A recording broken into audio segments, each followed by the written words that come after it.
Amerika Serikat kembali meluncurkan serangan militer ke Venezuela. Serangan ini dilaporkan terjadi sejak Sabtu 3 Januari 2026. Akun Instagram @marciosantanaofficial mengunggah video detik-detik ledakan menghantam wilayah tersebut. Ini membuat warga dan pekerja sekitar histeris hingga ketar-ketir. Bersamaan dengan serangan tersebut, pimpinan Amerika Serikat Donald Trump menyebut Presiden Venezuela Nicolas Maduro dan istrinya telah ditangkap. Diketahui serangan itu terjadi pada Sabtu dini hari waktu setempat dan menargetkan fasilitas penting di negara tersebut. Ada sekitar 7 ledakan dan pesawat terbang rendah dilaporkan terjadi di atas ibu kota Caracas sekitar pukul 2 dini hari waktu setempat.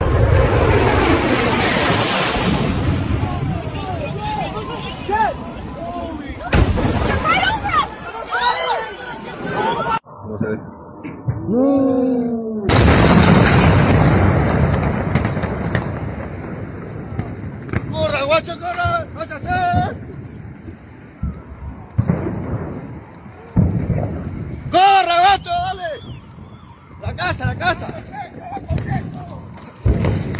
¡Bajo techo, corra!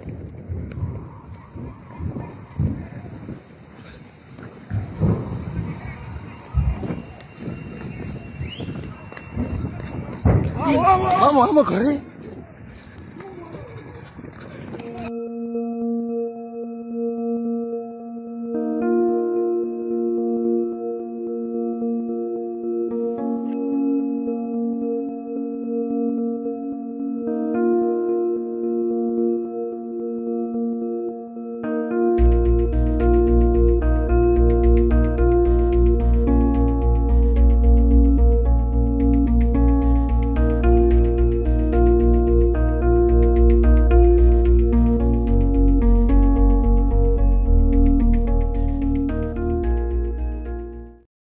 Download Tribun X sekarang, menghadirkan lokal menjadi Indonesia.